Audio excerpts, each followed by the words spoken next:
নমস্কার বন্ধুরা, নলেজ গুরু ফ্যামিলির আরও একটি ফ্রেশ ভিডিওতে আপনাদের সকলকে জানাই স্বাগত।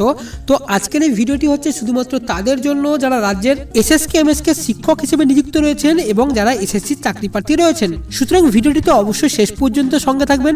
ভবিষ্যতে এই বিষয়ে যে কোনো নতুন আপডেটের জন্য অবশ্যই চ্যানেলটিকে সাবস্ক্রাইব করে নেবেন। সাবস্ক্রাইব করার জন্য নিচে লাল রঙের সাবস্ক্রাইব বাটনটি প্রেস করুন এবং সাবস্ক্রাইব হয়ে গেলে পাশে নোটিফিকেশন বেলটিকে বাজিয়ে দিন, যাতে নতুন কোনো ভিডিও আপলোড করলে তার নোটিফিকেশন সবার আগে পৌঁছে আপনার কাছে। তো চলুন শুরু করা যাক।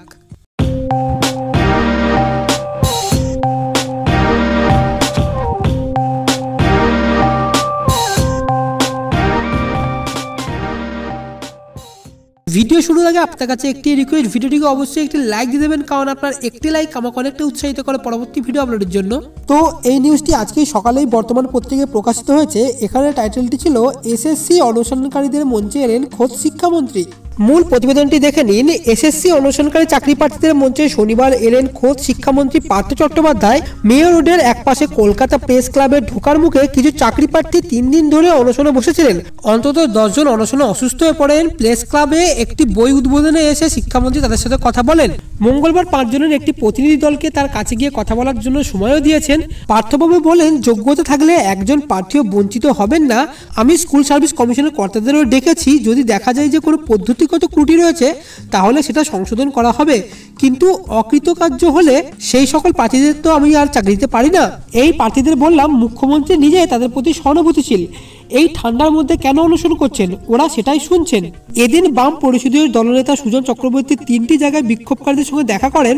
বিকাশ ভবনের কাছে অবস্থানে বসা এসএসকে এমএসকে শিক্ষকদের সঙ্গে দেখা করার পাশাপাশি মেয়র রোডে এসএসসি চাকরি প্রার্থী এবং শিক্ষামন্ত্রী বাড়ির সামনে অবস্থানে শিক্ষাকর্মীদের সঙ্গে দেখা করেন তিনি।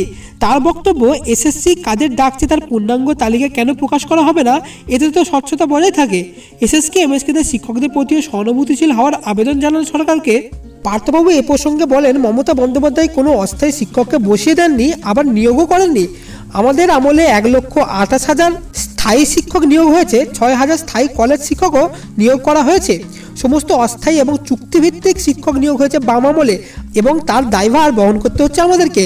এসএসকে এমএসকে শিক্ষকদের নিয়োগ করা হয়েছিল পঞ্চায়েত দপ্তরের মাধ্যমে। শিক্ষা দপ্তর থাকতে এটা কেন করা হবে?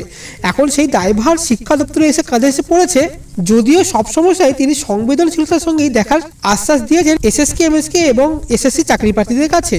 অর্থাৎ আগের মতো সেই একইভাবে কিন্তু পার্থবাবু সেই নিজের জায়গাটি বজায় রেখেই আশ্বাস দিলেন এবং তার এই কথাটি আদৌ বাস্তবায়িত হয় কিনা সেটাই এখন দেখার। এই বিষয়ে আপনার কোনো রকম মতামত থাকলে অবশ্যই নিচে কমেন্ট করে জানাবেন। আজকে ভিডিওটিকে অবশ্যই লাইক দেবেন, ভিডিওটিকে অবশ্যই শেয়ার করে দেবেন। এখনকার মতো এতটুকুই। Have a nice day.